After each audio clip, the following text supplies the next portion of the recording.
اندھیرے کمرے میں ایک بچی بمشکل 10 سال کی اپنے چھوٹے بھائی کا ہاتھ تھامے بیٹھی تھی۔ باہر گلی میں لوگوں کے کہکے گونج رہے تھے، لیکن ان دنوں بہن بھائیوں کے چہروں پر صرف خاموشی تھی۔ اس بچی کا نام تھا آمنہ، اور وہ اس رات زندگی سے ہارنے ہی والی تھی، لیکن اسی لمحے ایک دروازہ بجا۔ رات کے پچھلے پہر کا وقت تھا۔ کمرے میں صرف ایک مدھم لالٹین جل رہی تھی۔ زمین پر بچھے ٹاٹ پر 10 سالہ آمنہ اپنے بیمار چھوٹے بھائی علی کے ساتھ بیٹھی تھی، جس کے ہونٹ بخار سے خشک اور چہرہ پسینے سے شرابور۔ آمنہ کے پاس نہ دعا تھی نہ امید، صرف ایک خاموش دعا تھی جو وہ آسمان کی طرف اٹھتی آنکھوں سے مانگ رہی تھی۔ دروازے کے باہر سوتیلی ماں کا چیخنا گونجا، "اگر دعا نہیں لا سکتی تو مرنے دے اسے، میں کوئی فالتو پیسے نہیں دیتی۔" آمنہ نے بھائی کی آنکھوں میں دیکھا، وہ زندگی سے ہارتا جا رہا تھا۔ اسی لمحے آمنہ کے دل میں جو درد اٹھا، وہ ایک نئی شروعات کا آغاز بن گیا۔ آمنہ کی ماں جب بیمار ہوئی تو دنوں میں دنیا سے چلی گئی۔ ماں کی وفات کے بعد باپ نے جلدی دوسری شادی کر لی۔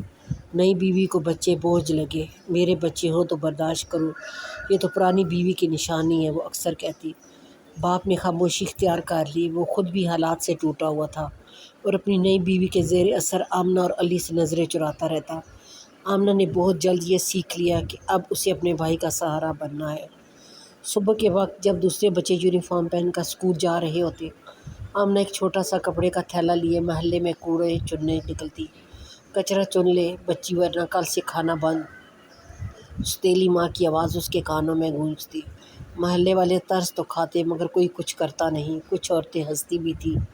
بچپن میں ہی نوکرانی بن گئی، قسمت ہی خراب ہے۔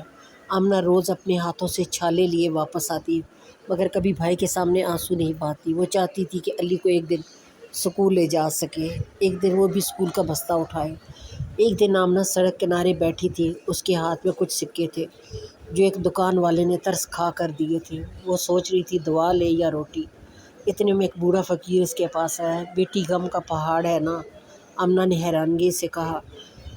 "یہ لے، یہ دعا رکھ لے دل میں، یا اللہ مجھے وہ راستہ دکھا جس پر تیرا رحم ہوتا ہے۔" یہ دعا بظاہر چھوٹی ہے لیکن دروازے کھول دیتی ہے۔ آمنہ نے دل سے دعا پڑھی، اسی لمحے جیسے کسی نے اس کا دل چھو لیا ہو۔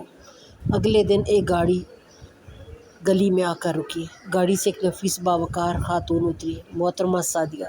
وہ اکثر علاقے میں غریب بچوں کے لیے کام کرتی تھی۔ انہوں نے آمنہ کو دیکھا، وہ صفائی کر رہی تھی، ساتھ ساتھ علی کو چپ کرا رہی تھی۔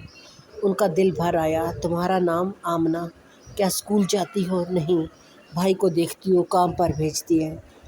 سعدیہ بیگم خاموش ہو گئیں۔ اگلے دن وہ دونوں بچوں کے لیے کپڑے، جوتے اور اسکول کی کتابیں لے کر آئیں۔ انہوں نے قریبی فلاحی اسکول میں آمنہ کا داخلہ کرا دیا۔ پہلے دن آمنہ کلاس میں بیٹھی تو اسے لگا جیسے کوئی خواب دیکھ رہی ہو۔ وہ لفظوں کو پہچان نہیں پا رہی تھی، لیکن آنکھوں میں جذبہ تھا۔ روز اسکول کے بعد وہ محلے کے ایک ٹیوشن سینٹر میں صفائی کا کام کرتی، جہاں سے اسے تھوڑے پیسے ملتے۔ وہ پیسے جمع کرتی، کبھی علی کے لیے دعا، کبھی اپنے لیے کاپی خرید لیتی۔ آمنہ نے دن رات ایک کر دیا۔ اسے یاد تھا کہ ماں کی آواز، "بیٹی، علم انسان کو اندھیرے سے روشنی تک لے جاتا ہے۔" وہ خود سے کہتی، "اگر دنیا مجھے حقیر سمجھتی ہے تو میں خود کو عظیم ثابت کر کے دکھاؤں گی۔" میٹرک کے امتحان آئے۔ پورے شہر نے حیرت سے سنا کہ آمنہ جو کبھی کوڑا چنتی تھی، اس نے بورڈ میں ٹاپ کیا۔ اس کی تصویر اخبار میں شائع ہوئی۔ ایک دن جب آمنہ اسکول سے لوٹی تو دروازے پر اس کا باپ کھڑا تھا، شرمندہ آنکھیں، لرزتا وجود۔ "آمنہ، مجھے معاف کر دے، میں جانتا ہوں میں اچھا باپ نہیں رہا۔" آمنہ خاموش رہی۔ اس نے باپ کو معاف تو کر دیا، لیکن اس کی زندگی اب اپنی تھی، اس کے فیصلے اب وہ خود کرتی تھی۔ علی اب 8 سال کا تھا، وہ اسکول جانے لگا تھا، وہ ڈاکٹر بننا چاہتا تھا۔ "باجی، میں آپ کی طرح بننا چاہتا ہوں، لیکن مریضوں کو ٹھیک کرنے والا۔" آمنہ ہنسی، "تو بن، میں ہر قدم پر تیرے ساتھ ہوں۔" آمنہ نے اپنا ایک چھوٹا سا اسکول قائم کیا، امید فاؤنڈیشن، جہاں وہ ان بچوں کو پڑھاتی تھی جو سوتیلی ماں، غربت یا یتیمی کے سبب تعلیم سے دور تھیں۔ ہر بچی کو وہ خود اپنی کہانی سناتی، "میں بھی تم جیسی تھی، لیکن میں نے ہمت نہیں ہاری، تم بھی نہ ہارنا۔" ایک دن ایک بچی جس کا نام ماریہ تھا اسکول آئی۔ وہ گمسم، خاموش اور ننگے پاؤں تھی۔ آمنہ نے فوراً اسے اپنے گلے لگا لیا۔ "اب تم اکیلی نہیں ہو، یہ تمہارا اسکول، تمہارا گھر ہے، اور ہم تمہارے اپنے یہ کہانی صرف آمنہ کے لیے نہیں، ہر اس شخص کے لیے ہے جو حالات کے اندھیرے میں پھنس کر بھی ہار نہیں مانتا۔ زندگی جب تھپڑ مارے تب اٹھ کر اسے جواب دینا ہی ہمت ہے۔